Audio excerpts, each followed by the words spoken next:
Tem que ficar bonito. Qual é o próximo problema que o seu produto gera? Essa é a pergunta filosófica. Que muita gente chega para mim e vai, cara, qual é o nicho de mercado que dá dinheiro? Qual que é o produto que eu tenho que lançar? Eu falo assim, cara, tira a palavra produto do seu dicionário e replica ela para problema. Então, vamos lá. Como monetizar o mesmo cliente, mais de uma vez, resolvendo o próximo problema que o seu próprio produto vai gerar? Porque tem uma coisa que o Brasil não tem pouco, é problema. E quando se resolve um problema, aqui que acontece? Da filhotes. Da filhotes. Então, no meu caso, um dos meus produtos gerou um novo problema. Agora ele tem a fórmula, tá lá, ele tem o passo a passo funciona e tal. Só que ele queria, talvez, um problema que ele queria alguém para acompanhar ele pessoalmente. Não necessariamente para fazer, esse é um âmbito de serviço que na época eu decidi não entrar em serviço. Eu estava focado em educação. Eu não queria ter 3 mil pessoas, e não tem nada de errado. Eu acho que é um bom negócio, mas não era minha parada. E era uma parada que na minha época eu não tinha tanto tesão de prover o serviço. Eu tinha um tesão, uma aptidão pessoal de educar, de modificar o Brasil através da educação. Eu acredito que o ensino formal está quebrado, não quebrado no sentido ruim ou não, mas a estrutura dele não nos favorece, ele não modificou, ele não evoluiu o tanto que a humanidade evoluiu. O celular evoluiu, mas o ensino formal ele evoluiu, mas não na velocidade. E eu acredito que o ensino informal, que é esse ensino de aprender com você, de não aprender necessariamente por causa de um diploma, mas aprender por causa de um resultado, ele tinha um espaço.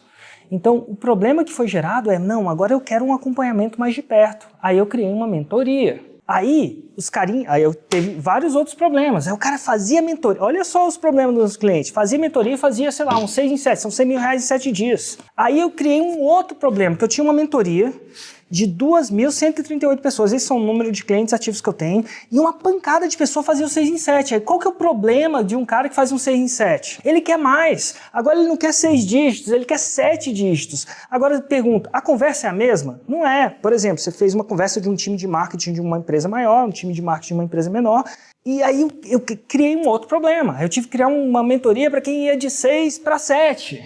E, eventualmente, eu criei uma massa crítica que muitas pessoas fizeram 7 dígitos, mais de 2 milhões por ano.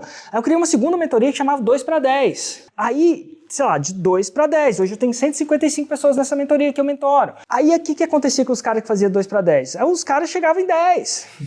E o problema é que é o seguinte, que se você bota numa mentoria um cara de 10 com um cara de 6 em 7... Só explica que é 2 para 10 para o pessoal. O cara que faz mais 2 milhões por ano para que faz 10 milhões por ano. É outro negócio. O cara de 10 milhões já começa a ter um RH. Passou de 30 funcionários, brother. Se não conhece o RH... A primeira pessoa que falou para mim, Érico, você tem que montar um RH. Eu falei assim, você tá brincando, eu vou pagar alguém para motivar meus colaboradores a fazer o que eles já deviam fazer. Eu não consegui entender por que eu tinha que ter um RH, mas não, tem que ter um RH, se você não cuidar dos caras, as pessoas acabam saindo muito rápido. Aí eu criei um outro problema, que aí os caras começaram a fazer mais de 10 milhões. Hoje eu tenho 47 pessoas que fazem mais de 10 milhões que eu mentoro.